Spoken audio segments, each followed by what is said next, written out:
യാതന നിറഞ്ഞ, ക്ലേശം നിറഞ്ഞ സങ്കീർണമായ 40 വർഷം മരുഭൂമിയിലൂടെ നടക്കേണ്ടതായ സാഹചര്യം ഇസ്രായേലിനുണ്ടാകുന്നു. ഈ യാത്ര സസൂക്ഷ്മം പരിശോധിച്ചാൽ നമ്മളെ വേദനിപ്പിക്കുന്ന, നൊമ്പരപ്പെടുത്തുന്ന ചില കാര്യങ്ങളുണ്ട്. മിസ്രൈമിൽ നിന്ന് പാലും തേനും ഒഴുകുന്ന കനാൻ ലക്ഷ്യമാക്കി പ്രതീക്ഷയോടെ യാത്ര തിരിച്ചവരിൽ യോശുവയും കാലേബും ഒഴിച്ച് 20 വയസ്സിന് മുകളിലുള്ള ആരും തന്നെ കനാനിൽ ചെല്ലുന്നില്ല. അത് മാത്രമല്ല, ഇവരെ നയിക്കാൻ 6 ലക്ഷം പുരുഷന്മാരാണ് യാത്ര തിരിക്കുന്നത്. അതിൽ 20 വയസ്സിന് മുകളിലുള്ള യോശുവയും കാലേബും അല്ലാതെ ആരും തന്നെ ചെല്ലുന്നില്ല. അത് മാത്രമല്ല, ഇവരെ നയിക്കാൻ ദൈവം തെരഞ്ഞെടുത്ത അഹ്റോനും മോശയും മിരിയാമുമൊക്കെ മരുഭൂ പ്രയാണത്തിൽ മരണപ്പെടുകയാണ്. മോശ പിസ്ഗാ മുകളിൽ വെച്ച് മരിക്കുന്നു, അഹ്റോൻ ഹോർ പർവ്വതത്തിൽ വെച്ച് മരിക്കുന്നു, മിരിയാം കാദീസിൽ വെച്ച് മരിക്കുന്നു. ഓരോരുത്തരായി മരിക്കുന്ന ചുരുക്കം ചില സന്ദർഭങ്ങൾ ഒഴിച്ച് ബാക്കിയെല്ലാം ഈ മരുഭൂ പ്രയാണത്തിൽ ചില കൂട്ടമരണങ്ങളാണ്. ദൈവം ചിലയിടങ്ങളിൽ ഇസ്രായേലിന്റെ നേർക്ക് മഹാബാധകളെ അയക്കുന്നു. ഇസ്രായേൽ കൂട്ടമായി മരിക്കുന്നു. ഇസ്രായേൽ വലിയ ദുരന്തം നേരിടുന്നു. ഇതെവിടെയാണ്? ഇതിന്റെ കാരണം എന്താണ്? ഇത് നൽകുന്ന സന്ദേശം എന്താണ്? പ്രിയമുള്ളവരെ, ഓരോ വിശ്വാസിയുടെ ജീവിതവും ഒരു യാത്രയല്ലേ? ജ്ഞാനസ്നാനമാകുന്ന, മാമോദീസായാകുന്ന ചെങ്കടൽ കടന്ന് ഇഹലോക മരുഭൂ പ്രയാണം മുന്നോട്ട് നീങ്ങി മരണ യോർദാൻ അപ്പുറമുള്ള സ്വർഗീയ കനാൻ ലക്ഷ്യമാക്കിയുള്ള യാത്ര. അങ്ങനെയെങ്കിൽ ഇങ്ങനെയുള്ള യാത്രയിൽ, ഈ മരുഭൂ പ്രയാണത്തിൽ ഒരു ഭക്തന്റെ ജീവിതം, അവന്റെ ആത്മീയത എവിടെയാണ് പട്ടുപോകുന്നത്? അവന്റെ ദൈവബോധം എവിടെയാണ് നഷ്ടപ്പെട്ടു പോകുന്നത്? അവന്റെ ക്രൈസ്തവ സാക്ഷ്യം ഇല്ലാതാകുന്നത് എവിടെയാണ്? സംഖ്യാപുസ്തകത്തിന്റെ പശ്ചാത്തലത്തിൽ മാത്രം നിന്നുകൊണ്ട് ഇസ്രായേൽ പാളയത്തിൽ ദൈവമയച്ച മഹാബാധകൾ, അതിൻ്റെ കാരണങ്ങൾ, അത് നൽകുന്ന കാലിക സന്ദേശം ഓർമ്മപ്പെടുത്തിക്കൊണ്ട് ഞാൻ എൻ്റെ വാക്കുകൾ ഉപസംഹരിക്കുവാൻ ആഗ്രഹിക്കുന്നു.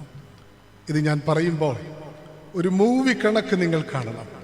ഇത് കാണുമ്പോൾ തന്നെ അത് നമ്മുടെ ജീവിതവുമായി ചേർന്ന് ചിന്തിപ്പാനിടയാകണം. നൂറ്റാണ്ടുകൾക്ക് മുൻപ് ഇസ്രായേൽ നേരിട്ട ദുരന്തമായി കാണാതെ അതെന്റെ ജീവിതത്തിന്റെ ആത്മീയത പട്ടുപോകുന്ന അനുഭവമാണോ, എൻ്റെ ക്രൈസ്തവ സാക്ഷ്യം വികലമാകുന്ന സാഹചര്യമാണോ എന്ന് ധ്യാനിപ്പാൻ തക്കവണ്ണം നമുക്കിടയാകണം. ഇസ്രായേൽ പാളയത്തിൽ ദൈവമയച്ച മഹാബാധകൾ സംഖ്യാപുസ്തക പശ്ചാത്തലത്തിൽ.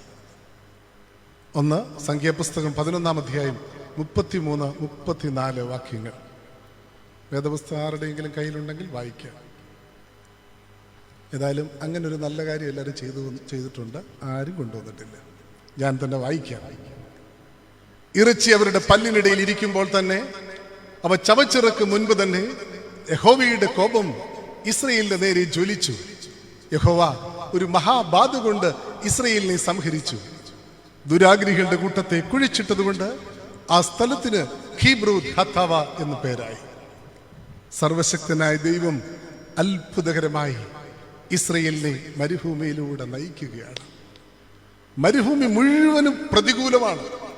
ചുട്ടുപഴുത്ത മണലാരുണ്യം, ശക്തമായ മണൽക്കാറ്റ്, അനന്തമായ വിജനപ്രദേശത്ത് ലക്ഷ്യം എങ്ങോട്ട് എന്നുള്ള അവ്യക്തത, വെള്ളമില്ല, അപ്പമില്ല, ശത്രുക്കൾ.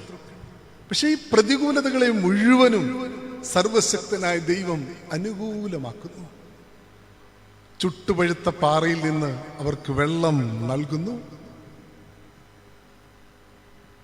അനന്തമായ വിജനപ്രദേശത്ത് ലക്ഷ്യം എങ്ങോട്ട് എന്നുള്ള അവ്യക്തതയുടെ നടുവിൽ പകൽ മേഘസ്തംഭമായി, രാത്രി അഗ്നിത്തൂടായി സർവശക്തനായ ദൈവം കൂടെയിരിക്കുന്നു. ശത്രുക്കളുടെ മേൽ ജയം നൽകുന്നു. മരുഭൂമിയിൽ അവർക്ക് അപ്പം നൽകുന്നു. ഒരമ്മ തൻ്റെ കുഞ്ഞിനെ എങ്ങനെ പ്രതികൂലതകളിൽ കരുതുന്നോ അതിനുമപ്പുറമായി സർവശക്തനായ ദൈവം ഇസ്രായേലിന്റെ കൂടെ ഇരുന്ന് ഇസ്രായേലിനെ നടത്തുകയാണ്. അങ്ങനെ ദൈവത്തിന്റെ കരുണയും കരുതലും ആവോളം അനുഭവിച്ചുകൊണ്ട് ഇസ്രായേൽ ജനത മുന്നോട്ട് നീങ്ങുകയാണ്. സീനായി മലയിൽ നിന്ന് കൽപ്പനകളൊക്കെ സ്വീകരിച്ച് 3 ദിവസം മുന്നോട്ട് തബേര എന്ന സ്ഥലത്ത് എത്തിച്ചേർന്നു. ഇവിടെ വച്ച് ഇസ്രയേലിലെ ഒരു കൂട്ടം ആടുകൾ ദുരാഗ്രഹികളാകുകയാണ്. അവർ ദൈവസന്നിധിയിൽ മറുതലിക്കുകയാണ്. അവർ പറയുകയാണ്, ഞങ്ങൾക്ക് മരുഭൂമിയിൽ തിന്നാൻ ഇറച്ചി ആരാണ് തരുന്നത്?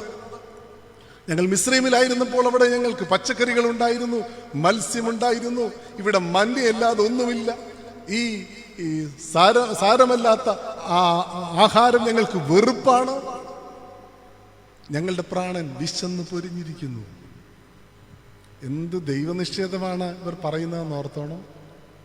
മരുഭൂമിയിൽ അവർ പട്ടിണി കിടന്ന് മരിക്കുന്ന ഘട്ടത്തിൽ ദൈവം ഒരായാസവുമില്ലാതെ അവരുടെ കൈവെള്ളയിൽ അവർക്ക് കൊണ്ട് കൊടുത്ത സ്വർഗീയ ഭോജ്യമാണ് മന്ന. ഇത് തിന്ന് തൃപ്തരായവരാ പറയുന്നത്, ഞങ്ങൾ വിശന്ന് പൊരിഞ്ഞിരിക്കുന്നുവെന്ന്. ഈ ആഹാരം ഞങ്ങൾക്ക് വെറുപ്പാണെന്ന് മന്ന തിന്ന് തൃപ്തരായവരാ പറയുന്നത്. അത് മാത്രമല്ല, നിങ്ങൾ ഈ വേദഭാഗം വായിച്ചു നോക്കണം. ഓരോ മനുഷ്യനും തൻ്റെ കൂടാരവാതിക്കൽ നിന്ന് വാവിട്ട് കരയുകയാണ്, ഇറച്ചി വേണം, ഇറച്ചി വേണമെന്ന്. ദൈവം നൽകിയ സ്വർഗീയ ഭോജ്യത്തെ മറന്ന് മിസ്രൈമിൽ അടിമകളായപ്പോൾ ഊഴിയവേല ചെയ്ത് തളർന്ന വേളയിൽ അവിടെയുള്ളവർ വലിച്ചെറിഞ്ഞു കൊടുത്തത് സമൃദ്ധി എന്ന് പറഞ്ഞുകൊണ്ട് ദൈവനിഷേധികളായി മാറുകയാണ്. ഈ സമയത്ത് സർവശക്തനായ ദൈവം മോശയോട് പറയുകയാണ്, അവർ എന്നെ വിശ്വസിക്കാതെ ഇറച്ചി വേണമെന്ന് പറഞ്ഞിരിക്കുകയാണ്. ഞാൻ അവർക്ക് ഇറച്ചി കൊടുക്കാൻ പോവുക. 1 ദിവസമല്ല, 2 ദിവസമല്ല, 10 ദിവസമല്ല, 20 ദിവസമല്ല, 1 മാസം തന്നെ കൊടുക്കാൻ പോവാ. മോശ ദൈവത്തോട് പറയുക, ദൈവമേ നീ എന്നതായി പറയുന്നത്? പുരുഷന്മാർ തന്നെ 6 ലക്ഷം ഉള്ളത്, ഇവർക്ക് മുഴുവൻ ഇറച്ചി കൊടുക്കണമെങ്കിൽ ഭൂമിയിലെ കന്നുകാലികളെ മുഴുവൻ നീ അറക്കുമോ? സമുദ്രത്തിലെ മത്സ്യത്തെ മുഴുവൻ നീ പിടിക്കുമോ? ദൈവം മോശയോട് പറയുക, മോശ എന്റെ കൈ കുറുകിപ്പോകുമോ? എന്റെ വാക്ക് നിവൃത്തിയാകാതെ ഇരിക്കുമോ? ദൈവം ഒരു കൊടിയ കാറ്റ് സമുദ്രത്തിൽ അടിപ്പിക്കുന്നു. സമുദ്രത്തിലെ കാടപ്പക്ഷികൾ മുഴുവൻ പറന്ന് ഇസ്രയേലിന്റെ സമാഗമന കൂടാരത്തിന്റെ 1.5 അടി ചുറ്റും പറന്നു നിൽക്കുന്നു. ജനം ഓടിച്ചിട്ട് കാടപ്പക്ഷിയെ പിടിക്കുന്നു. വചനം പറയുന്നത് ഇങ്ങനെയാണ്, നന്നെ കുറച്ചു പിടിച്ചവന് 10 പറ കിട്ടി. ആ കാടപ്പക്ഷിയെ പിടിച്ച് കൊന്ന പാചകം ചെയ്ത് അത് ഭക്ഷിച്ചു കൊണ്ടിരിക്കുമ്പോൾ ദൈവത്തിന്റെ കോപം ഇസ്രയേൽ പാളയത്തിലേക്ക് കടന്നു വരികയാണ്. ദൈവം ഒരു മഹാബാധ കൊണ്ട് ഇസ്രയേലിനെ സംഹരിച്ചു. ദുരാഗ്രികളുടെ കൂട്ടത്തെ കുഴിച്ചിട്ടത് കൊണ്ട് ആ സ്ഥലത്തിന് ഖീബ്രൂത്ത് ഹത്താവ എന്ന് പേരായി. ഖീബ്രൂത്ത് ഹത്താവ എന്ന് വെച്ചാൽ ഗ്രേവ് ഓഫ് ഗ്രീഡ്, അത്യാർത്തിയുടെ ശവക്കുഴി. എവിടെയാണ് ഇസ്രയേൽ പാളയത്തിൽ കൂട്ടദുരന്തമുണ്ടായത്? ദൈവം തന്ന അനുഗ്രഹങ്ങളെല്ലാം വിസ്മരിച്ച് ദുരാഗ്രഹികളായി മാറിയപ്പോൾ, ഒന്നിലും തൃപ്തിയില്ലാതെ വന്നപ്പോൾ ദൈവം ഇസ്രയേൽ ജനത്തെ സംഹരിക്കുന്നു. പ്രിയമുള്ളവരെ, നമ്മുടെയൊക്കെ ജീവിതത്തിൽ എവിടെയാണ് ക്രൈസ്തവ സാക്ഷ്യം നഷ്ടപ്പെട്ടു പോകുന്നത്? ദൈവബോധം എവിടെയാണ് പട്ടുപോകുന്നത്? ആത്മീയത എവിടെയാണ് വികലമാകുന്നത്? ദൈവം തന്ന നന്മകളെയൊക്കെ വിസ്മരിച്ച് ഈ ലോകം മാത്രമാണ് എല്ലാമെന്ന് ചിന്തിച്ച് ഒന്നിലും തൃപ്തിയില്ലാതെ ആർത്തിയോടൊരു മനുഷ്യൻ നീങ്ങുമ്പോൾ അവന്റെ ജീവിതത്തിൽ ദൈവം കാണില്ല. അവന് ദൈവത്തെ ലോകത്തിന്റെ മുൻപിൽ കാട്ടിക്കൊടുക്കാനും പറ്റില്ല. നിങ്ങളൊന്ന് ചിന്തിച്ചു നോക്കണം, എത്ര കരുണയോടെയാണ് തമ്പുരാൻ കർത്താവ് നമ്മളെ നടത്തുന്നത്. അതെല്ലാം മറന്ന് ഈ ലോകം മാത്രമാണ് എല്ലാമെന്ന് ചിന്തിച്ച് ആർത്തിയോടെ തൃപ്തിയില്ലാത്ത ജീവിതം നയിച്ചാൽ എവിടെ ദൈവത്തെ നമുക്ക് കാട്ടിക്കൊടുക്കാൻ കഴിയും? അലിബാബയുടെ ഫൗണ്ടർ മഗ്ജ എന്നൊരു മനുഷ്യന്റെ പ്രസ്താവന 9 മാസം മുമ്പ് ഒരുപക്ഷെ നിങ്ങളൊക്കെ വായിച്ചു കാണുമായിരിക്കാം. അതിനകത്ത് അദ്ദേഹത്തിന്റെ കുറിപ്പ് ഇപ്രകാരമാണ്: 2020 എന്ന വർഷത്തിൽ ജീവനോടെ ഇരിക്കുക എന്നതിൽ കവിഞ്ഞ് മറ്റൊന്നിനും പ്രാധാന്യമില്ല. നിങ്ങളുടെ സ്വപ്നങ്ങളെക്കുറിച്ചോ പദ്ധതികളെക്കുറിച്ചോ വാചാലരാകേണ്ട സമയമല്ല ഇത്. ജീവിച്ചിരിക്കുന്നു എന്ന കാര്യം മാത്രം ഉറപ്പുവരുത്തുക. ഈ വർഷത്തിനൊടുവിൽ നിങ്ങൾ ജീവനോടെ ഉണ്ടെങ്കിൽ തന്നെ നിങ്ങൾ നേട്ടമുണ്ടാക്കി കഴിഞ്ഞു എന്നുറപ്പിക്കാം. പ്രിയമുള്ളവരെ, ഈ പുതുവർഷത്തിലൂടെ നമ്മൾ നീങ്ങുമ്പോൾ ഇത് ദൈവത്തിന്റെ കരുണയല്ലേ? ഈ ജീവിതം ദൈവം തന്ന നന്മയല്ലേ? ഇത് മറന്ന് ലോകമാണെല്ലാം, ഭൗതികതയാണ് എല്ലാം എന്ന് ചിന്തിച്ചൊരു മനുഷ്യൻ തരം താഴുമ്പോൾ അവന്റെ ജീവിതത്തിൽ എവിടെയാ ദൈവമുള്ളത്? കോവിഡിന്റെ കാലത്ത് ഞാൻ എൻ്റെ വിദേശത്തുള്ള എല്ലാ സുഹൃത്തുക്കളെയും വിളിച്ചു. കാരണം ആ സമയത്ത് ഞാൻ മറ്റൊരു സ്ഥലത്തായിരുന്നു. ഞാൻ അനുഭവിച്ച ഏകാന്തതയും ഒറ്റപ്പെടലും കൊണ്ട് സമാനമായ പ്രയാസങ്ങൾ മിഡിൽ ഈസ്റ്റിലുള്ള എൻ്റെ സുഹൃത്തുക്കൾ അനുഭവിക്കുന്നുണ്ടല്ലോ എന്ന് കരുതി ഞാൻ എല്ലാവരെയും വിളിച്ചു. അവർ പങ്കുവെച്ച കാര്യങ്ങളൊക്കെ കേട്ട് എൻ്റെ കണ്ണ് നിറഞ്ഞുപോയി.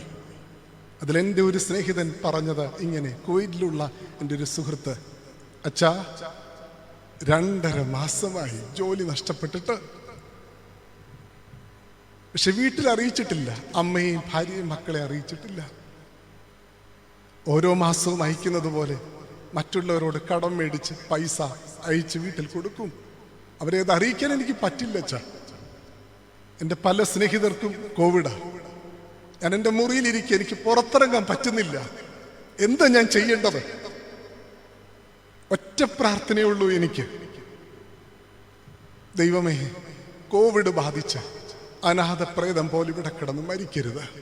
ഞാൻ മരിച്ചോട്ടെ, എൻ്റെ മൃതശരീരം നാട്ടിൽ കൊണ്ടുപോകണം, എൻ്റെ അപ്പൻ്റെ കല്ലറയിൽ ഒന്നടക്കണം. ഇത് മാത്രമേ ഉള്ളൂ എൻ്റെ ആഗ്രഹം. ഒരുപക്ഷെ നിങ്ങൾക്കിത് പറഞ്ഞാൽ അത്ര പെട്ടെന്ന് പിടികിട്ടില്ല. നിങ്ങളുടെ സ്നേഹിതരായി മിഡിൽ ഈസ്റ്റിലുള്ള പ്രവാസികളോടൊന്ന് ചോദിച്ചു നോക്കണം. അവർ പറയും അവർ കടന്നുപോയ അനുഭവങ്ങളായതെന്ന്. പ്രിയമുള്ളവരെ, ദൈവത്തിന്റെ കരുണയല്ലാതെ എന്തായിരുന്നു? ആ കരുണ അനുഭവിച്ചിരിക്കുന്ന നമ്മൾ, ഈ ലോകമാണ്, ഭൗതികതയാണ് എല്ലാം എന്ന് ചിന്തിക്കുമ്പോൾ എവിടെയാ ദൈവം നമ്മളുള്ളത്? ലിയോ ടോൾസ്റ്റോയുടെ അതിമനോഹരമായ ഒരു ഷോർട്ട് സ്റ്റോറി ഉണ്ട്, how much land does a man need? ഒരു മനുഷ്യന് എത്ര സ്ഥലം വേണം? ധനാഢ്യനായ ഒരു മനുഷ്യന്റെ അടുക്കൽ ഒരു കർഷകൻ ചെന്നിട്ട് പറഞ്ഞു, കൃഷി ചെയ്യാൻ അല്പ സ്ഥലം വേണം. അയാൾ പറഞ്ഞു, അല്പം എന്തിനാ? ആവോളം എടുത്തു, നന്നേ രാവിലെ നീ എത്ര സ്ഥലം പിന്നിടുന്നു അത്രയും നിനക്ക് സ്വന്തം. പക്ഷേ ഒറ്റ കണ്ടീഷൻ, സൂര്യൻ അസ്തമിക്കുന്നതിന് മുമ്പ് തിരിച്ച് എൻ്റെ അടുക്കൽ വന്ന് റിപ്പോർട്ട് ചെയ്യണം, ഇല്ലെങ്കിൽ നീ പിന്നിട്ടതെല്ലാം നിനക്ക് നഷ്ടമാണ്. അയാൾ സന്തോഷചിത്തനായി കുളിച്ചൊരുങ്ങി നടക്കാൻ തുടങ്ങി. പിന്നിടുന്നത് തനിക്ക് സ്വന്തമല്ലേ? കുറച്ചു കഴിഞ്ഞപ്പോൾ അയാളുടെ നടത്തത്തിന് വേഗത കൂട്ടി. കുറച്ചു കഴിഞ്ഞപ്പോൾ ഓടാൻ തുടങ്ങി. പിന്നിടുന്നത് മുഴുവനും തൻ്റെ കൈകളിലാകുകയാണല്ലോ. വിശപ്പും ദാഹവും എല്ലാം മറന്ന് പരമാവധി ഓടി. ഒടുവിൽ അയാൾക്ക് മനസ്സിലായി, സൂര്യൻ അസ്തമിക്കാൻ പോവുക, തിരിച്ച് റിപ്പോർട്ട് ചെയ്തില്ലെങ്കിൽ എല്ലാം പോകും. എല്ലാം മറന്ന് അതിവേഗത്തിൽ അയാൾ തിരിച്ചോടാൻ തുടങ്ങി. അതിവേഗത്തിൽ ഓടുകയാണ്. ഓടി ഓടി ഓടി ഓടി ഈ ജന്മിയുടെ മുൻപിൽ വയർത്ത് കുളിച്ച് പിടഞ്ഞ് പിടഞ്ഞ് വിറച്ച് വിറച്ച് വീണ് മരിച്ചു. ലിയോ ടോൾസ്റ്റോയ് നമ്മളോടൊരു ചോദ്യം ചോദിക്കുക, അതിന്റെ title, how much land does a man need? ഒരു മനുഷ്യന് എത്ര സ്ഥലം വേണം? ഒത്തിരി ഓടിയൊരു മനുഷ്യന് അവസാനം 6 അടി മണ്ണിലേക്ക് പോയി. പ്രിയമുള്ളവരെ, ഈ ലോകം മാത്രമാണോ ജീവിതം? ആർത്തിയോടിങ്ങനെ പോവുകയാ. മനുഷ്യ ബന്ധങ്ങൾക്ക് പോലും വില കൽപ്പിക്കാതെ എല്ലാം ഈ ലോകമെന്ന് കരുതി തൃപ്തിയില്ലാത്ത ജീവിതം നയിക്കുകയാണ്. ഞാൻ പറയട്ടെ, തൃപ്തിയില്ലാത്ത ജീവിതം നിരർത്ഥകമാണ്. തൃപ്തിയില്ലാത്ത ജീവിതം ശൂന്യമാണ്. തൃപ്തിയില്ലാത്ത ജീവിതത്തിന് വർത്തമാനകാല ദൈവിക അനുഗ്രഹങ്ങൾ പോലും സന്തോഷത്തോടെ അനുഭവിക്കാൻ പറ്റില്ല. നിങ്ങളൊന്ന് ചിന്തിച്ചു നോക്കുക.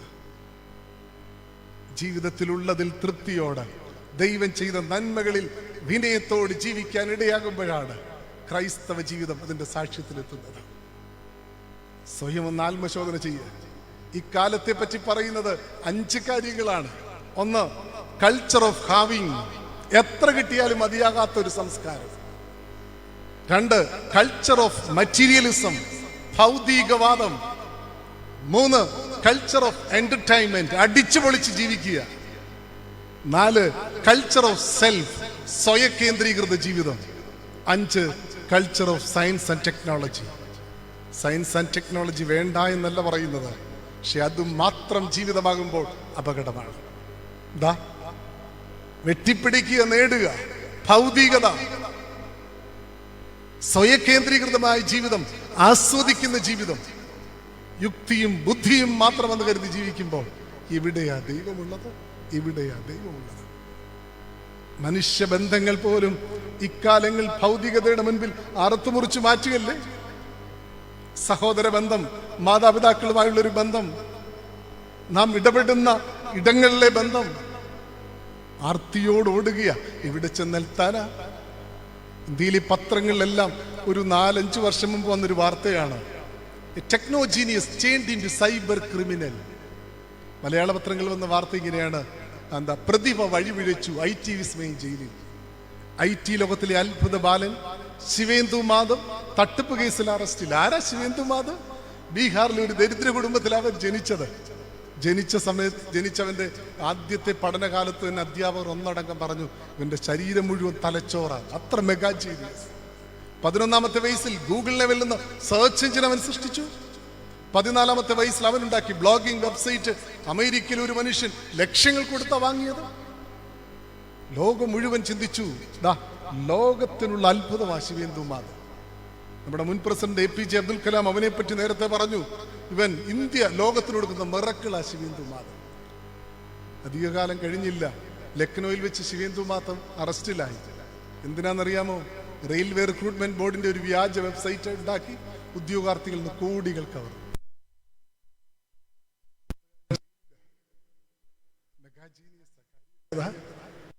ലോകമാണ് എല്ലാമെന്ന് ചിന്തിച്ചാൽ അതിനേക്കാൾ അപകടം വേറെ ഏതാ ഉള്ളത്?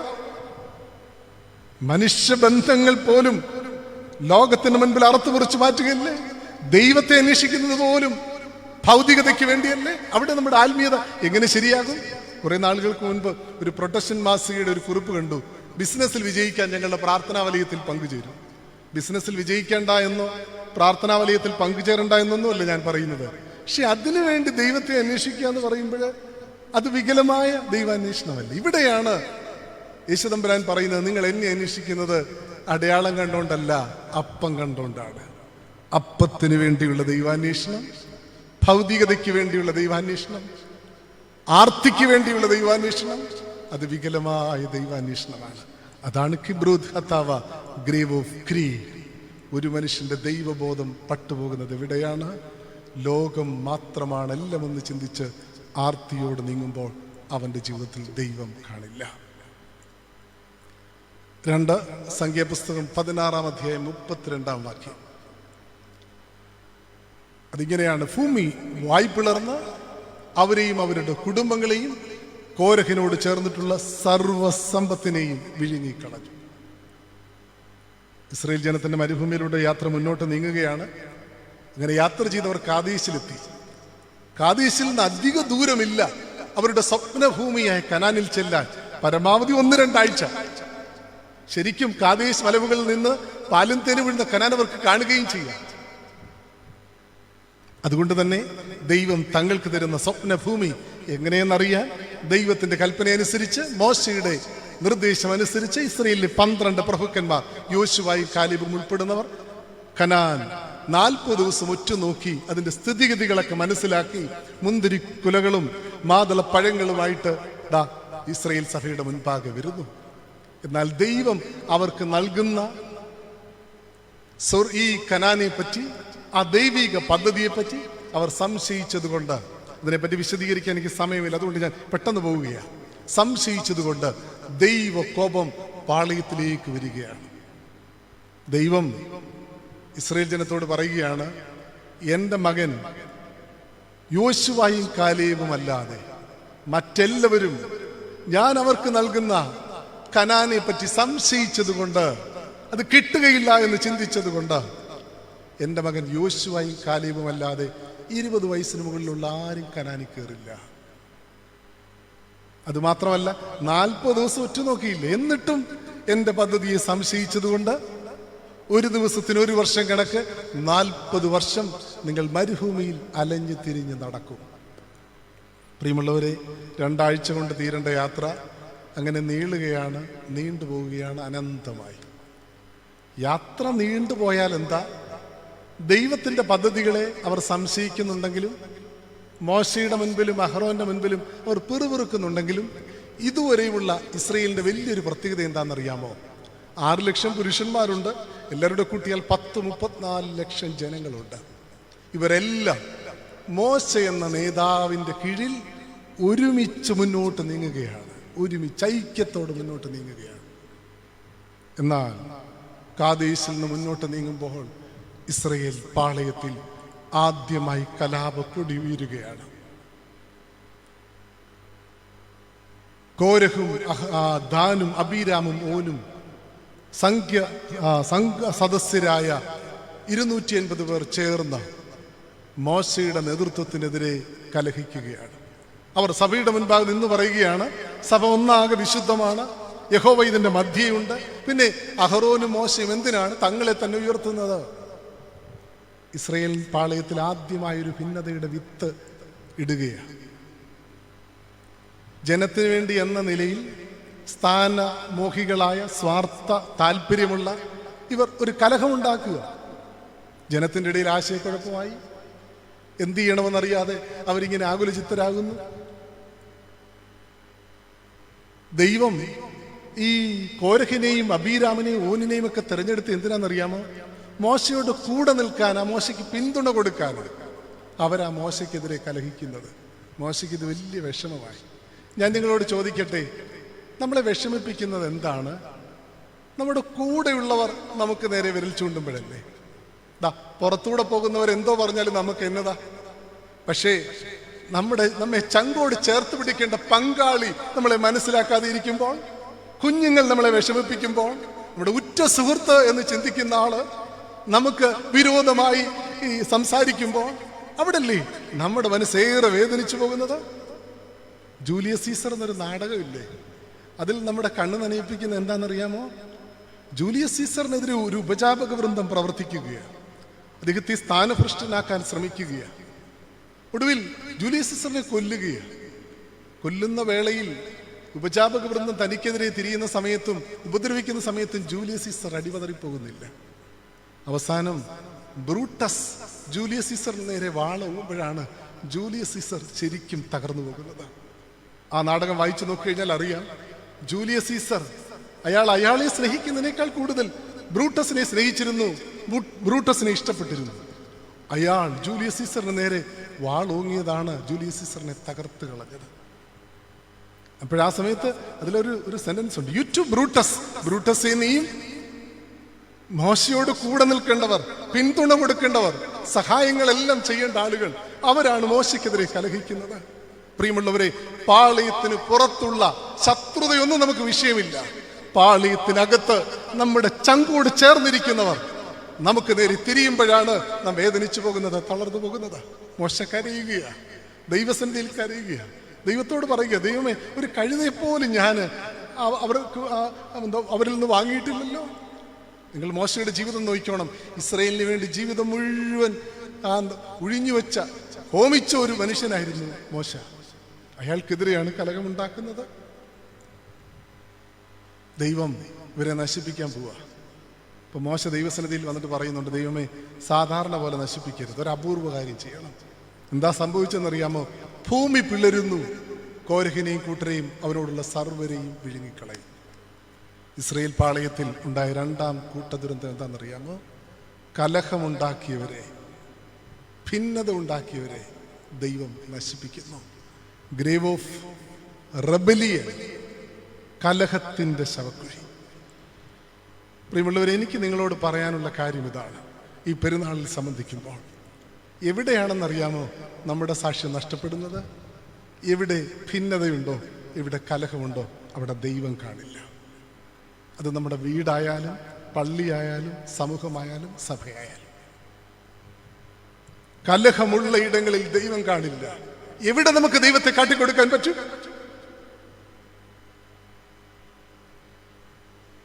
സ്വയം ഒന്ന് ചിന്തിച്ചു നോക്കണം. നമ്മളാരും ഒറ്റയ്ക്കല്ല, ഓരോ കൂട്ടങ്ങളിലാണ്. ആ കൂട്ടത്തിന്റെ വളർച്ചയ്ക്കും ഉയർച്ചയ്ക്കും വേണ്ടി പ്രവർത്തിക്കേണ്ടവരാ.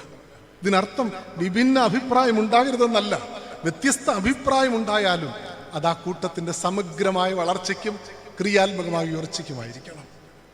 ഒരാൾ വിചാരിച്ചാൽ കലഹമുണ്ടാക്കാം, ഒരു കോരഹ് മതി, ഒരു അബീരാം മതി. പക്ഷേ 34 ലക്ഷം ജനത്തെ ഒരുമിച്ച് നിർത്തണമെങ്കിൽ മോശയുടെ ത്യാഗപൂരിതമായ ജീവിതം വേണം. ഒറ്റ ഒരാൾ വിചാരിച്ച കലഹം ഉണ്ടാക്കരുതോ? നമ്മുടെ വീടുകളിൽ കലഹം ഒരാൾ ഉണ്ടാക്കിയപ്പോഴല്ലേ?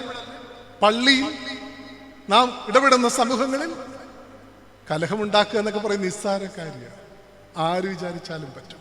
പക്ഷെ നാം ഉണ്ടാക്കുന്ന കലഹ നിമിത്തം നിഷ്കളങ്കരായ മനുഷ്യരാരെങ്കിലും ഒരു തുള്ളി കണ്ണുനീരൊഴുക്കിയിട്ടുണ്ടെങ്കിൽ ജന്മം പോയി.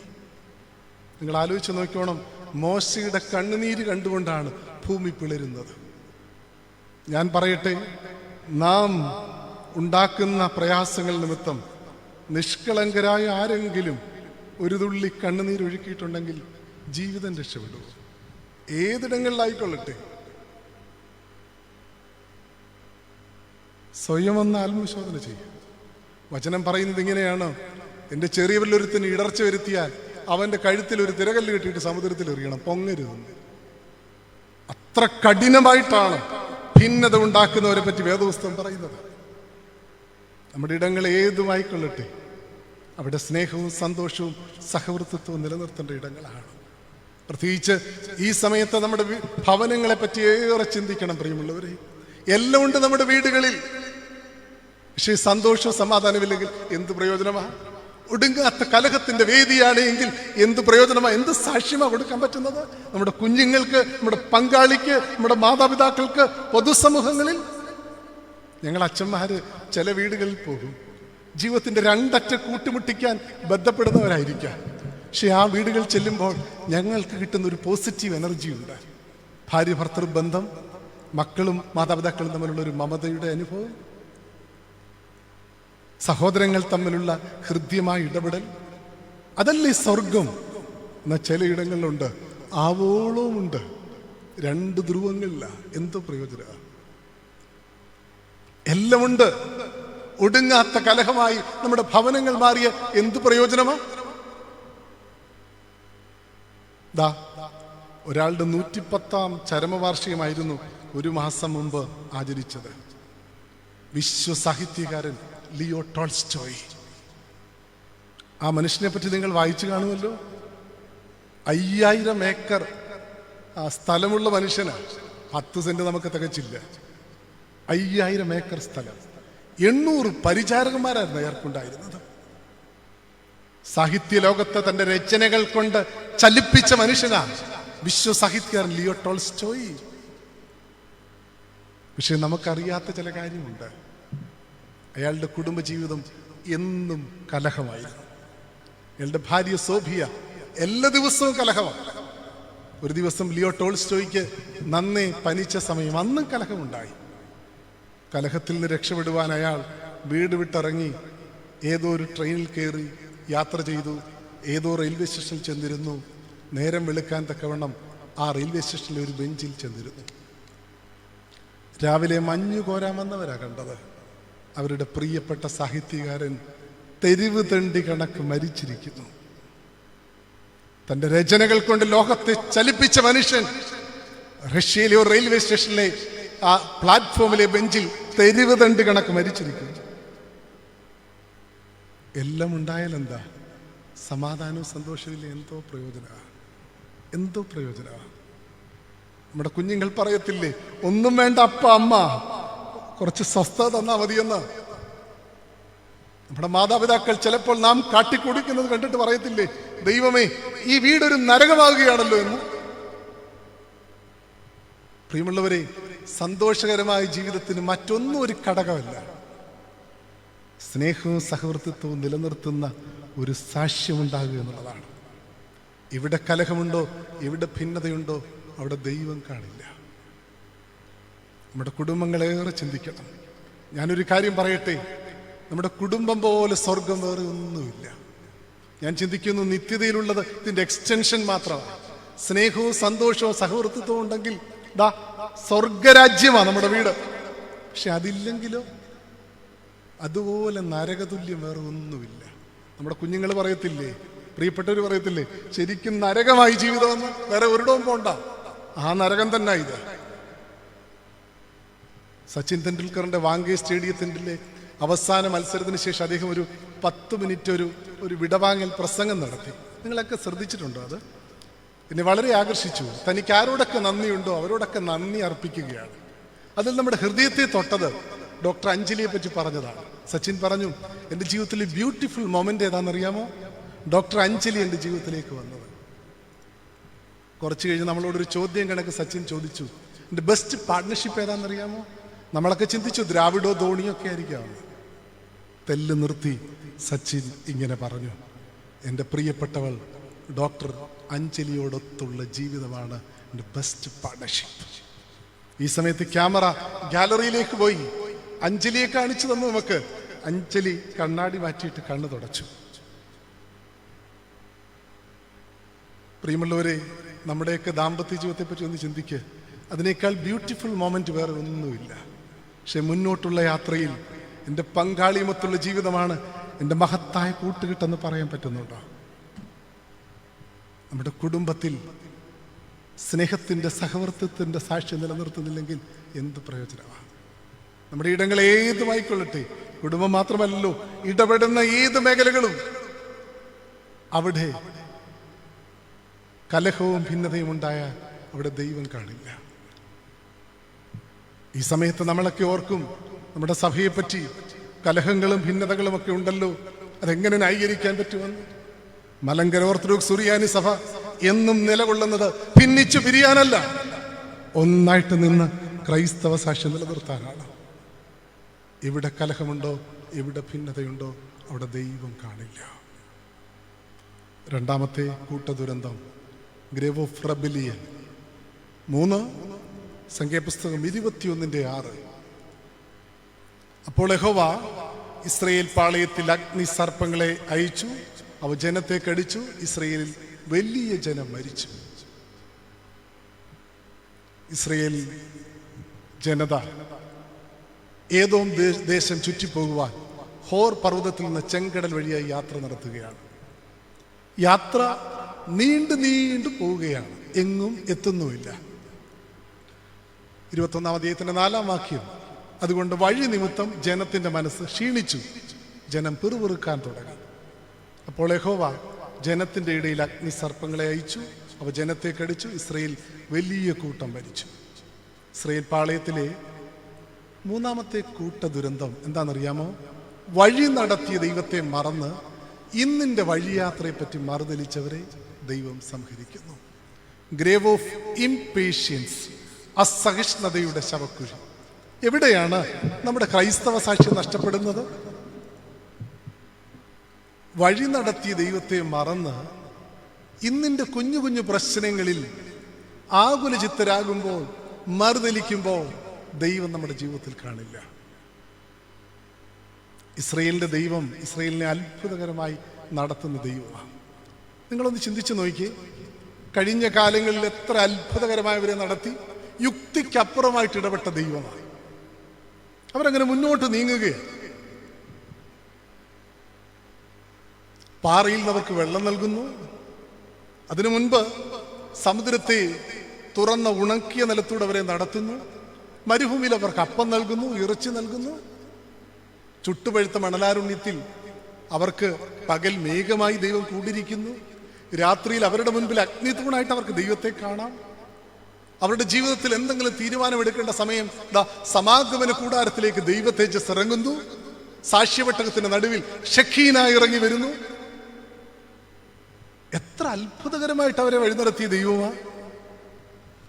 പാറയിൽ നിന്ന് ഇസ്രയേൽക്കാർക്ക് വെള്ളം കൊടുക്കണമെങ്കിൽ പാറയിൽ നിന്ന് കടലുപോലെ വെള്ളം ഒഴുകണം. അതുപോലെ 34 ലക്ഷം ജനങ്ങളല്ലേ, കടലുപോലെ വെള്ളം ഒഴുകണം. അവർക്ക് അപ്പം നൽകുന്നത്, ഇറച്ചി നൽകുന്നത് യുക്തിക്കനുസരിച്ച് ചിന്തിക്കാൻ പറ്റൂ. യുക്തിക്കപ്പുറമായിട്ട് ഇടപെട്ട ദൈവമാണ്. കൂലം കുത്തി ഒഴുകുന്ന ചെങ്കടലിനെ തുറന്ന് ഉണക്കിയ നിലത്തൂടെ നടത്തി. ഇന്നവർക്ക് സാരമായ പ്രശ്നങ്ങളൊന്നുമില്ല. പണ്ട് വലിയ പ്രശ്നങ്ങളായിരുന്നു, അവിടെ അത്ഭുതകരമായിട്ട് ഇടപെട്ട ദൈവമാണ്. ഇന്ന് അവരുടെ മുൻപിൽ പ്രശ്നങ്ങളൊന്നുമില്ല. വഴി നീണ്ടുപോകുന്നതേ ഉള്ളൂ. വഴി നീണ്ടുപോകുന്നതും ദൈവത്തിന്റെ കുഴപ്പമല്ല, ഇവരുടെ കുഴപ്പമാണ്. ദൈവത്തിന്റെ പദ്ധതിയെ സംശയിച്ചുകൊണ്ടാണ്. വഴി നീണ്ടുപോയാൽ എന്താ?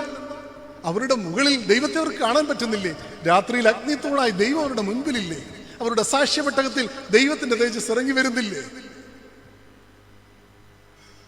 കഴിഞ്ഞ കാലങ്ങളിൽ യുക്തിക്കപ്പുറമായി നടത്തിയ ദൈവത്തെ മറന്ന് ഇന്നിന്റെ കുഞ്ഞു കുഞ്ഞു പ്രശ്നങ്ങളിൽ മറുതലിച്ചപ്പോൾ അവരുടെ ജീവിതത്തിൽ ദൈവകോപം വരുന്നു. ഗ്രേവ് ഓഫ് ഇംപേഷ്യൻസ്, അസഹിഷ്ണുതയുടെ ശവക്കുഴി.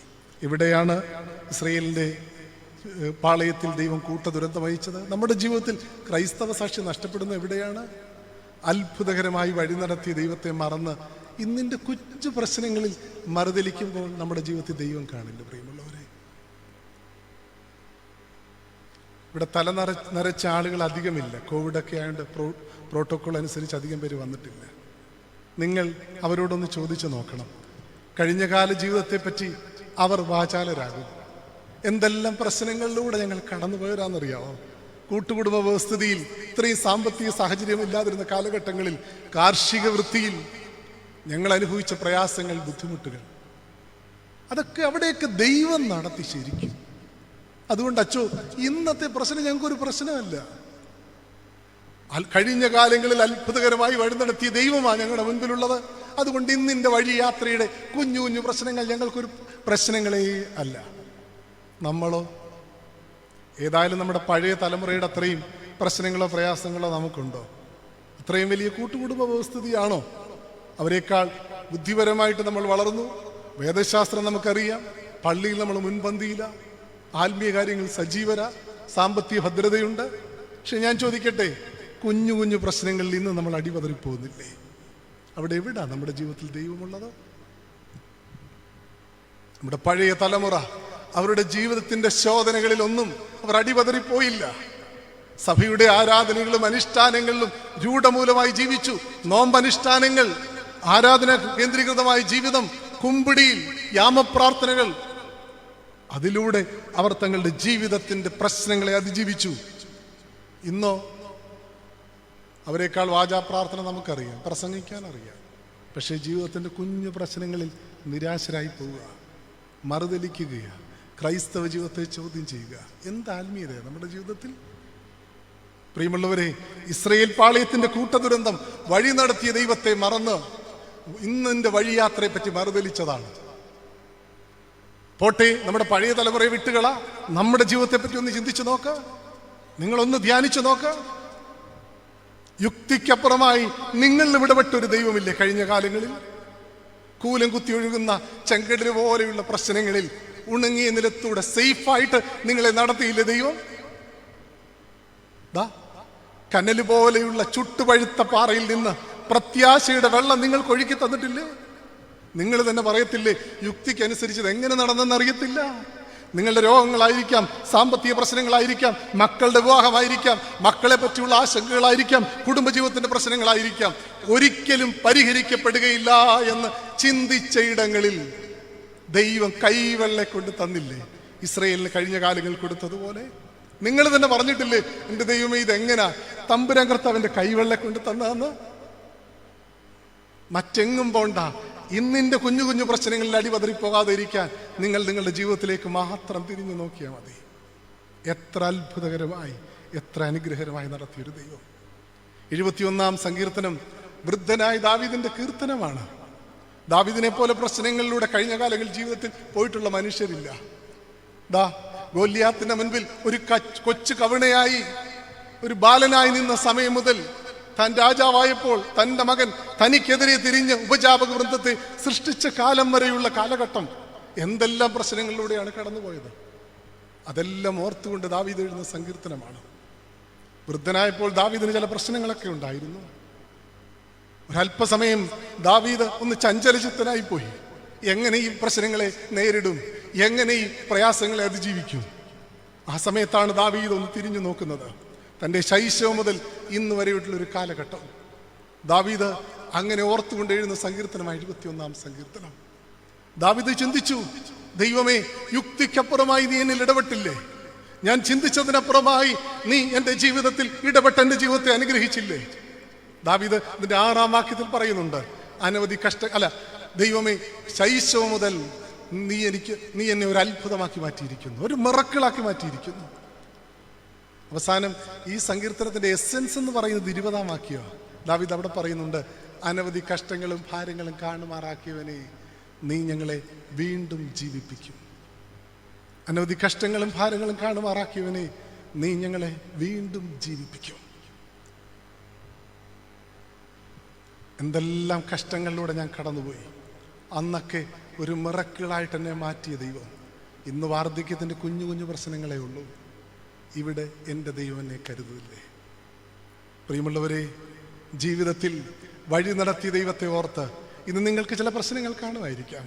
പക്ഷെ അവിടെ വേറെ എങ്ങും നിങ്ങൾ നോക്കേണ്ട. നിങ്ങളുടെ ജീവിതത്തെ ഒന്ന് തിരിഞ്ഞു നോക്കിയാൽ മതി. യുക്തിക്കപ്പുറമായി ഇടപെട്ട ഒരു ദൈവം നിങ്ങളുടെ വ്യക്തിപരമായ ജീവിതത്തിലുണ്ട്. ഞാൻ എൻ്റെ ജീവിതത്തിൻ്റെ അനുഭവം എല്ലായിടങ്ങളിലും പറയുന്ന ഒരാളാണ്. എൻ്റെ അച്ഛൻ 30 വർഷം മുമ്പ് ക്യാൻസർ ബാധിതനായിട്ട് മരിച്ചു. അതല്ല മക്കൾ ഞങ്ങളെ തകർത്ത് കളഞ്ഞത്. എൻ്റെ അച്ഛൻ മരിച്ചതിന് ഏതാണ്ട് 2 മാസത്തിനുള്ളിൽ എൻ്റെ അമ്മ മെൻ്റലി ഡിപ്രസ്ഡായിട്ടായി പോയി.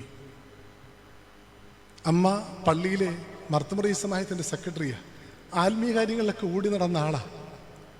എൻ്റെ അച്ഛന് ക്യാൻസർ ബാധിതനാണെന്നും അത് സെക്കൻഡറി ആയെന്നും ഒക്കെ അമ്മയ്ക്കറിയാം. പക്ഷേ അച്ഛൻ മരിച്ചത് അമ്മയ്ക്ക് ഉൾക്കൊള്ളാൻ പറ്റുന്നില്ല. കാരണം വീടിനപ്പുറമായൊരു പ്രാർത്ഥനാക്കൂട്ടത്തിനപ്പുറമായൊരു ജീവിതം അമ്മയ്ക്കില്ല. ബാക്കി എല്ലാ കാര്യങ്ങളും അച്ഛനാണ് ചെയ്തുകൊണ്ടിരുന്നത്.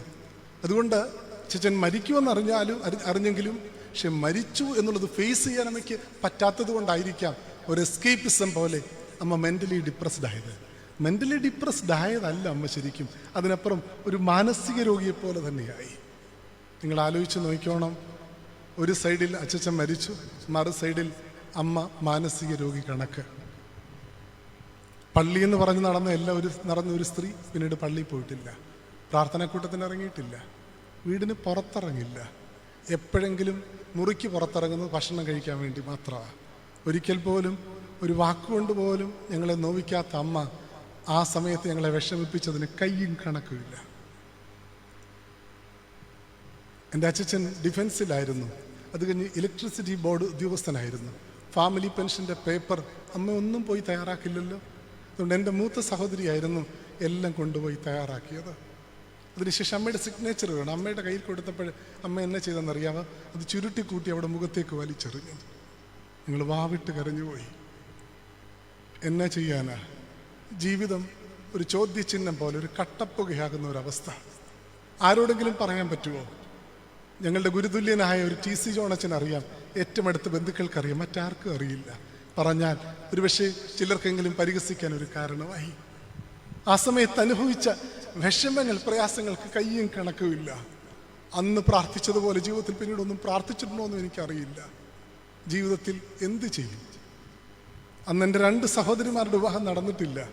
സാമ്പത്തിക കാര്യങ്ങൾ എങ്ങനെയെങ്കിലുമൊക്കെ ക്രമപ്പെടുത്താമെന്ന് പറഞ്ഞാൽ പോലും മാനസിക രോഗിയായ ഒരമ്മയുടെ പെൺമക്കളെ ആര് വിവാഹം കഴിക്കാനാ? പരസ്പരം ഇരുന്ന് കരയുക. ഇതിൻ്റെ അവസാനം എന്തെന്നിങ്ങനെ ആശങ്കയോടിരിക്കുകയാണ്.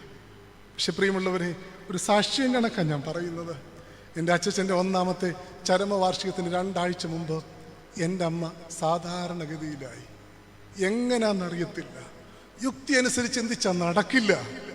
ഒരുപക്ഷെ പാവപ്പെട്ട നിഷ്കളങ്കരായ ഞങ്ങളുടെ കണ്ണുനീര് ദൈവം കണ്ടുകൊണ്ട് ദൈവം ചെയ്തു തന്നതായിരിക്കാം. എൻ്റെ അമ്മ സാധാരണ ജീവിതത്തിലേക്ക് വന്ന് എങ്ങനെയാന്ന് ആർക്കും അറിയില്ല. സാധാരണ ജീവിതത്തിലേക്കല്ല വന്നത്. അമ്മ പണ്ടെങ്ങനെയോ അതിനേക്കാൾ ആത്മീയതയോടെ അമ്മ ജീവിതത്തിലേക്ക് തിരിച്ചു വന്നു. വീണ്ടും അമ്മ പ്രാർത്ഥനാക്കൂട്ടത്തിൻ്റെ സെക്രട്ടറിയായി. പള്ളിക്കാര്യങ്ങൾ കോടി നടക്കാൻ തുടങ്ങി. എൻ്റെ 2 സഹോദരിമാരുടെ വിവാഹം നടത്തി. എൻ്റെ അച്ഛനുണ്ടായിരുന്നെങ്കിൽ നടത്തുന്നതിനേക്കാൾ ഭംഗിയായിട്ട് അമ്മ നടത്തി. എന്നെ സെമിനാരി വിട്ടതും എൻ്റെ ഷമ്മാശപ്പട്ടം കൂടെയും എൻ്റെ വിവാഹവും വൈദിക പട്ടം കൂടെയും എല്ലാം എൻ്റെ അമ്മയാണ് ചെയ്തത്. എൻ്റെ ദൈവം കഴിഞ്ഞാൽ എനിക്കെല്ലാം എൻ്റെ അമ്മയാണ്. പ്രിയമുള്ളവരെ, യുക്തി അനുസരിച്ചെല്ലാം പോയെന്ന ഘട്ടമാണ്. ഇന്ന് എനിക്ക് കൊച്ചു കൊച്ചു പ്രശ്നങ്ങളുണ്ട്, പ്രയാസങ്ങളുണ്ട്. എനിക്ക് നിരാശനാകാൻ പറ്റുമോ? അടിപതറിപ്പോകാൻ പറ്റുമോ? പറ്റില്ല. കാരണം എൻ്റെ വ്യക്തിപരമായ ജീവിതത്തിൽ എൻ്റെ യുക്തിക്കപ്പുറമായി ഇടപെട്ട ഒരു ദൈവമുണ്ട്. ഞാൻ ഭയപ്പെടേണ്ട കാര്യമില്ല, നിരാശപ്പെടേണ്ട കാര്യമില്ല. എൻ്റെ ജീവിതത്തിൽ സധൈര്യം മുന്നോട്ട് പോകാൻ ഞാൻ തിരിഞ്ഞു നോക്കിയാൽ മാത്രം മതി. എൻ്റെ കാര്യം മാത്രമല്ല, നിങ്ങൾ ഓരോരുത്തരും നിങ്ങളുടെ ജീവിതത്തിലേക്കൊന്ന് തിരിഞ്ഞു നോക്കുക. യുക്തിക്കപ്പുറമായി ഇടപെട്ട ഒരു ദൈവമുണ്ട്. ആ ദൈവത്തെ മറന്ന് ഇന്നിൻ്റെ ജീവിതത്തിൻ്റെ യാത്രയെപ്പറ്റി വിഷമിച്ചു കഴിഞ്ഞാൽ എവിടെയാ ആത്മീയത? അഗ്നിസർപ്പത്തിൻ്റെ ദംശനങ്ങളേറ്റവർ പിച്ചള സർപ്പത്തെ നോക്കി രക്ഷ പ്രാപിച്ചു. പ്രിയമുള്ളവരെ, ജീവിതത്തിൻ്റെ ചില വേദനകളും പ്രയാസങ്ങളും ഒക്കെ കടന്നു വരുമ്പോൾ അടിപതറിപ്പോകരുത്. നടത്തിയൊരു ദൈവമുണ്ട്. ആ കുരിശിലേക്ക് നോക്കിയാൽ മതി. ആ ദൈവം നിങ്ങളെ ചേർത്ത് പിടിക്കും, അനാഥനായി വിടുകയില്ല. നിങ്ങളുടെ ജീവിതം നാശത്തിന്റെ അനുഭവത്തിലേക്ക് വിട്ടുകൊടുക്കുകയില്ല. യുക്തിക്കപ്പുറമായി ഇടപെട്ടൊരു ദൈവം വീണ്ടും എന്നിലും നിങ്ങളിലും ഇടപെടും. ഇസ്രയേൽ പാളയത്തിലെ മൂന്നാമത്തെ കൂട്ടദുരന്തം ഗ്രേവ് ഓഫ് ഇംപേഷ്യൻസ്, നാലാമത്തേതും അവസാനത്തേതും. 5-10 മിനിറ്റുകൾ കൊണ്ട് ഞാൻ എൻ്റെ വാക്കുകൾ ഉപസംഹരിക്കും. സംഖ്യാപുസ്തകം 29-ാം അധ്യായം 26-ാം അധ്യായം 9-ാം വാക്യം. അപ്പോൾ ബാധ ഇസ്രയേൽ പാളയത്തെ വിട്ടുമാറി, ബാധ കൊണ്ട് മരിച്ചവർ 24,000 പേർ. ഇസ്രയേൽ പാളയത്തിലെ ഏറ്റവും വലിയ കൂട്ട ദുരന്തമാണ്. 24,000 പേർ ഒറ്റയടിക്ക് മരിച്ചു. ഇസ്രയേൽ ജനം യാത്ര ചെയ്ത് മോവാബിലെ ശീത്തീമിലെത്തി. അവിടെ വെച്ച് ഇസ്രയേൽ പാളയത്തിലുള്ള പുരുഷന്മാർ അവിടെയുള്ള മൊവാബ്യ സ്ത്രീകളുമായി വിവാഹേതര ബന്ധത്തിൽ ഏർപ്പെട്ടു. തന്മൂലം മോവാബ്യർ ഇസ്രയേൽക്കാരെ അവരുടെ ക്ഷേത്രങ്ങളിലേക്ക് ക്ഷണിച്ചു. ഇസ്രയേൽക്കാർ ക്ഷേത്രങ്ങളുടെ മുൻപിൽ നമസ്കരിച്ചു, അവരുടെ നേർച്ച സ്വീകരിച്ചു. ഇസ്രയേൽ ബാലിനോട് ചേർന്നു. ഇസ്രയേൽ പാളയത്തിലുണ്ടായ 4-ാം കൂട്ടദുരന്തം എന്താണെന്നറിയാമോ? ദൈവത്തിൻ്റെ ഉടമ്പടി ലംഘിച്ച് അവിശ്വസ്തരായവരെ ദൈവം നശിപ്പിക്കുന്നു. ഗ്രേവ് ഓഫ് അൺഫെയ്ത്ത്ഫുൾനെസ്, അവിശ്വസ്തതയുടെ ശവക്കുഴി. എവിടെയാണെന്നറിയാമോ ദൈവം നമ്മളിൽ നിന്ന് നഷ്ടമായി പോകുന്നത്, ഇല്ലാതായി പോകുന്നത്? ദൈവബോധം പട്ടുപോകുന്നത് എവിടാന്നറിയാമോ? ദൈവമേൽപ്പിച്ച ഉടമ്പടി മറന്ന് അവിശ്വസ്തരാകുന്നവരുടെ ഇടയിൽ ദൈവം കാണില്ല. ഇവിടെ പറയുന്ന മോവാബ്യർ ആരാണ്? അവരെന്ത് ഉടമ്പടിയാണ് ഇസ്രയേൽക്കാർ ലംഘിച്ചത്? ഉൽപ്പത്തി പുസ്തകം 19-ാം അധ്യായം അവസാന വാക്യത്തിൽ ഇങ്ങനെയാണ് പറയുന്നത്: ലോത്തിന് മദ്യലഹരിയിൽ മകളിലുണ്ടായ മകനാണ് മോവാബ്. ശപിക്കപ്പെട്ട മകന്. ആവർത്തന പുസ്തകം 23-ാം അധ്യായം 3-ാം വാക്യത്തിൽ പറയുന്നുണ്ട്, മോവാബ്യരുടെ 10-ാം തലമുറയോട് പോലും ഒരു സംസർഗം ഇസ്രയേൽക്കാർക്കുണ്ടാകരുത്. മോവാബ്യരുമായി സംസർഗമുണ്ടാകരുത് എന്നുള്ളത് ദൈവത്തിൻ്റെ ഉടമ്പടിയാണ്. ഈ ഉടമ്പടി ലംഘിച്ച് അവിശ്വസ്തരായവരെ ദൈവം നശിപ്പിക്കുന്നു. പ്രിയമുള്ളവരെ, ദൈവം നമ്മുടെയൊക്കെ ജീവിതത്തിൽ ഓരോ ഉടമ്പടികൾ തന്നിട്ടുണ്ട്. ഈ ഉടമ്പടിയിൽ വിശ്വസ്തരാകേണ്ടവരാണ് നമ്മൾ. എവിടെ അവിശ്വസ്തത കാണിക്കുന്നോ അവിടെ ദൈവം കാണില്ല. നമ്മുടെ ഉടമ്പടികൾ എന്താ? നമുക്കെല്ലാവർക്കും അറിയാം. വൈവിധ്യം നിറഞ്ഞ ഉടമ്പടികളാണ്. ഇടപെടുന്ന മേഖലകളും പ്രവർത്തിക്കുന്ന രംഗങ്ങളും, എന്തിന് നമ്മുടെ ദാമ്പത്യ ജീവിതം, അതുമെല്ലാം ദൈവത്തിൻ്റെ ഉടമ്പടിയാണ്. ഇവിടെ വിശ്വസ്തയോട് നിൽക്കേണ്ടവരാണ് നമ്മൾ, വിശുദ്ധിയോട് പ്രവർത്തിക്കേണ്ടവരാണ്. ആദ്യമൊക്കെ വിശുദ്ധിയും വിശ്വസ്തതയൊക്കെ നമുക്ക് കാണും. കുറച്ച് കഴിയുമ്പോൾ അറിയാതെ ഇത് കുറഞ്ഞു തുടങ്ങും. ഇസ്രയേൽ പാളയത്തിലും പറ്റിയ കുഴപ്പം അതാ. നിങ്ങൾ ഓർക്കണം, മോവാബ്യരുമായി വിഹിതമല്ലാത്തൊരു സംസർഗത്തിൽ ഏർപ്പെട്ടപ്പോൾ അവരവരെ വിളിക്കുകയാണ്. പതുക്കെ ക്ഷേത്രത്തിൽ പോകുന്നു, പിന്നീട് നേർച്ച വാങ്ങുന്നു, ദേവനെ നമസ്കരിക്കുന്നു, ബാലിനോട് ചേരുന്നു. പതുക്കെയാണ് അവരുടെ വിശ്വസ്തതയിൽ നിന്ന് മാറി അവർ അവിശ്വസ്തതയിലേക്ക് പോകുന്നത്. ഡിമിനിഷിങ് ഫിയർ ഓഫ് ഗോഡ് എന്ന് പറയും. ദൈവഭയം കുറയുന്നു. നമ്മൾ ഏത് മേഖലകളിൽ ഇടപെടുന്ന സമയം നമ്മളേറെ വിശ്വസ്തയോടും വിശുദ്ധിയോടുമാണ് പ്രവർത്തിക്കുന്നത്. കുറച്ച് കഴിയുമ്പോഴോ ദൈവഭയം കുറയും. ഒരു ലാഘവ മനസ്ഥിതി വരും. പൗരോഹിത്യത്തിൻ്റെ ആദ്യ നാളുകൾ, കുടുംബജീവിതത്തിൻ്റെ ആദ്യ നാളുകൾ, അധ്യാപകനായിട്ടുള്ള ആദ്യ നാളുകൾ, ഡോക്ടറായിട്ടുള്ള ആദ്യത്തെ ദിനങ്ങൾ, ഏത് മേഖലകളും ചിന്തിച്ചു നോക്കി. എന്ത് വിശുദ്ധിയോടും വിശ്വസ്തയോടുമാണ് നമ്മൾ നമ്മുടെ പ്രവർത്തനം ആരംഭിച്ചത്. കുറച്ച് കഴിയുമ്പോൾ പതുക്കെ ഒരു ലാഘവ മനസ്ഥിതി വരും. അറിയാതെ അത് നമ്മെ അവിശ്വസ്തതയിലേക്ക് കൊണ്ടുപോകും. ഏതുടമ്പടിയിലായിരുന്നാലും അന്ത്യം വരെയും വിശുദ്ധിയോട് വിശ്വസ്തയോട് നിൽക്കണം. അതാണ് ദൈവം ആഗ്രഹിക്കുന്നത്. നമ്മുടെ ഏറ്റവും വലിയ ഉടമ്പടി ഏതാ? അത് മാത്രം പറഞ്ഞ് ഞാൻ എൻ്റെ വാക്കുകൾ ഉപസംഹരിക്കുകയാണ്. ഞാൻ ഉറപ്പായി പറയും, അത് നമ്മുടെ കുടുംബജീവിതത്തിൻ്റെ ഉടമ്പടിയാണ്. ശരിക്കും ഇവിടെ അത് തന്നെ പറയുന്നത്. ഇസ്രയേൽ പുരുഷന്മാര് അവരുടെ ദാമ്പത്യ ജീവിതത്തെ പരിശുദ്ധി മറന്നിട്ട് മോവാബ്യ സ്ത്രീകളുമായി വിഹിതമല്ല അത് ജീവിക്കുക എന്ന് പറയുമ്പോൾ ദാമ്പത്യ ജീവിതത്തിന്റെ ഉടമ്പടിയുടെ ലംഘനമാണ്. കുടുംബജീവിതത്തിന്റെ ഉടമ്പടി ലംഘിച്ചപ്പോഴാണ് ഇസ്രയേലിൽ ഏറ്റവും വലിയ ദുരന്തം ഉണ്ടായത്. 24,000 പേർ മരിച്ചു. പ്രിയമുള്ളവരെ, നമ്മുടെ ജീവിതത്തിൻ്റെ ഏറ്റവും വലിയ ഉടമ്പടി ദാമ്പത്യ ജീവിതത്തിൻ്റെ ഉടമ്പടിയാണ്. ഇത് ലംഘിച്ചാൽ ജീവിതത്തിൽ ഏറ്റവും വലിയ ദുരന്തമുണ്ടാകും. ഇത് പറയാൻ കാരണം എന്താണെന്നറിയാമോ? ഇന്ന് ചുരുക്കം ചില കുടുംബങ്ങളിലാണെങ്കിൽ പോലും പങ്കാളിക്കപ്പുറമായി മറ്റാരോ കടന്നു വരുന്നുണ്ട്. ആരും അറിഞ്ഞില്ലെങ്കിൽ പോലും ആ ഒറ്റ കാരണം മാത്രം മതി നമ്മുടെ കുടുംബജീവിതം തകർന്ന് തരിപ്പടാകാൻ. കേരളത്തിലെ ഒരു പ്രൊഫസർ ഒരു 8-9 വർഷം മുൻപ് ആത്മഹത്യ ചെയ്തു. ആത്മഹത്യ ചെയ്യാൻ കാരണം കുടുംബജീവിതത്തിൻ്റെ അവിശ്വസ്ത ഉള്ള പ്രവർത്തനങ്ങളായിരുന്നു. അക്കമിട്ട അയാൾ കാരണങ്ങൾ എഴുതി. അവസാനം റെഡ് ഇങ്ക് കൊണ്ട് അയാൾ ഇങ്ങനെ എഴുതിയത്രേ: All my phases of life is very successful except my family life, but failure in my family life destroyed all my victories. എൻ്റെ ജീവിതത്തിൽ എല്ലായിടവും വിജയമായിരുന്നു, എൻ്റെ കുടുംബജീവിതത്തിൽ ഒഴികെ. എൻ്റെ കുടുംബജീവിതത്തിലെ പരാജയം എല്ലാ വിജയങ്ങളെയും ഇല്ലാതാക്കുന്നു. പ്രിയമുള്ളവരെ, നിങ്ങൾ എവിടെയൊക്കെ വിജയിച്ചാലും കുടുംബജീവിതത്തിൽ അവിശ്വസ്തത കാണിച്ചാൽ എല്ലാം പോയി. നമുക്കൊക്കെ ഒരു ചിന്തയുണ്ട്, നമ്മളൊക്കെ മുറിക്കകത്ത് കഥ അടച്ചിരിക്കുമ്പോൾ നമ്മൾ ഒറ്റയ്ക്കാണെന്ന്. പുതുപ്പ് മുകളിലിടുമ്പോൾ നമ്മളെ ആരും കാണുന്നില്ലെന്ന്. നമ്മുടെ ഓരോരുത്തരുടെയും രഹസ്യ ജീവിതം കാണുന്ന ഒരു ദൈവമുണ്ട്. ദാമ്പത്യ ജീവിതത്തിൻ്റെ ഉടമ്പടി ദൈവസന്നിധിയിലുള്ള ഉടമ്പടിയാണ്. അവിടെ എവിടെ അവിശ്വസ്തത വരുന്നോ നമ്മുടെ കുടുംബം തകർന്നു പോകും. പിതാക്കന്മാർ വിവാഹത്തെ പറ്റി പറയുന്നത് എന്താണെന്നറിയാവോ? Marriage is arranged by the church and sealed by the Holy Spirit. വിവാഹം സഭയെ ക്രമീകരിക്കുന്നത്, അത് മുദ്രയിടുന്നത് പരിശുദ്ധാത്മാവാണ്. അങ്ങനെയെങ്കിൽ വിവാഹത്തിന്റെ ഉടമ്പടി ദമ്പതികൾ തമ്മിലുള്ള ഉഭയസമ്മതമല്ല, ദൈവസന്നിധിയിലുള്ള ഉടമ്പടിയാണ്. പരിശുദ്ധാത്മാവിനാൽ മുദ്രയിടുന്നതാണ്. വചനം പറയുന്നത് ഇങ്ങനെയാണ്: പരിശുദ്ധാത്മാവിനെതിരെയുള്ള പാപം ക്ഷമിക്കപ്പെടത്തില്ല. ഞാൻ ചിന്തിക്കുന്നത് എന്താണെന്നറിയാമോ? പരിശുദ്ധാത്മാവിനെതിരെയുള്ള പാപം അഡൽട്ടറിയാ, വ്യഭിചാരമാണ്.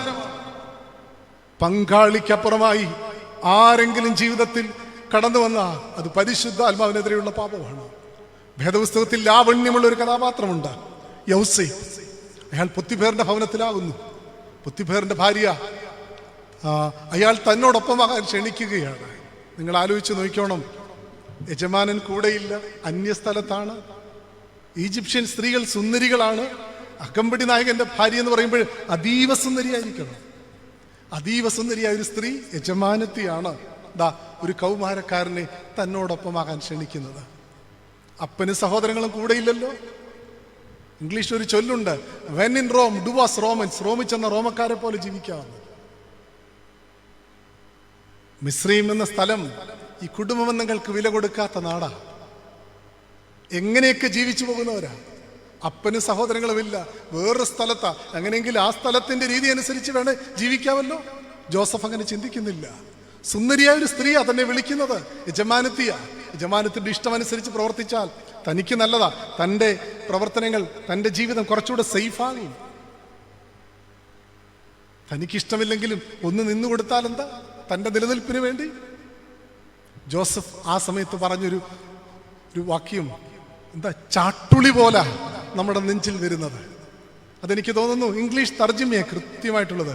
How can I do this great wickedness and sin against God? എനിക്കെങ്ങനെ അധമ പാപം ചെയ്യാൻ കഴിയും? ദൈവത്തിനെതിരെ പാപം ചെയ്യാൻ കഴിയും. പ്രിയമുള്ളവരെ, എല്ലാ പാപവും വേണമെങ്കിൽ പറയാം, അങ്ങോട്ടും ഇങ്ങോട്ടും ഒക്കെ ഉള്ളതാണ്. പക്ഷെ ദമ്പതികളുടെ ജീവിതത്തിൽ ഉണ്ടല്ലോ, ആ ദാമ്പത്യത്തിന്റെ പരിശുദ്ധി നഷ്ടപ്പെടുത്തുന്നത് ദൈവത്തിനെതിരെയുള്ള പാപമാണ്. ജോസഫ് പറയുക, എനിക്കെങ്ങനെ അധമ പാപം ചെയ്യാൻ കഴിയും? ദൈവത്തിനെതിരെ പാപം ചെയ്യാൻ കഴിയും. അഡൽട്ടറി ദൈവത്തിനെതിരെയുള്ള പാപമാണ്. ഇസ്രായേൽ പാളയത്തിന്റെ കൂട്ടദുരന്തം, അവസാനത്തെ കൂട്ടദുരന്തം എന്താ? ദൈവമേൽപ്പിച്ച ഉടമ്പടി ലംഘിച്ച് അവിശ്വസ്തരായവർ. പ്രിയമുള്ളവരെ, തമ്പുരാൻ കർത്താവ് ഏൽപ്പിച്ച ഏറ്റവും വലിയ ഉടമ്പടി നിങ്ങളുടെ ദാമ്പത്യ ജീവിതമാണ്. അതിന്റെ പരിശുദ്ധി ഒരു നൈമിഷിക സുഖത്തിന്, ഒരു ജഡത്തിന്റെ ആസക്തി കളഞ്ഞു കുളിക്കാനുള്ളതല്ല. ഓസ്ട്രേലിയയിലെ മെൽബണിലെ സംഭവം മനസാക്ഷി ഞെട്ടിക്കുന്നതല്ലേ? ഭർത്താവിനെ മറന്ന് പഴയ കാമുകനോടൊപ്പം ജീവിക്കാൻ വേണ്ടി അവൾ ചെയ്തതെന്താ? ഭർത്താവിന് ഓറഞ്ച് ജ്യൂസിൽ സയനൈഡ് കലക്കി കൊടുത്തു. എന്നിട്ട് എന്തൊരു അഭിനയമായിരുന്നു! അയാൾക്ക് ഹൃദയസ്തംഭനം വന്നെന്ന മട്ടിൽ വാവിട്ട് നിലവിളിച്ചു. മൃതശരീരവുമായി നാട്ടിൽ വന്നു, നന്നെ അവിടെയും അഭിനയിച്ചു. ഒടുവിൽ അവൾ പിടിക്കപ്പെട്ടു. ഇപ്പോൾ വിഷാദ രോഗം ബാധിച്ച് മെൽബണിലെ ജയിലിൽ അവൾ കിടക്കുകയാണ്.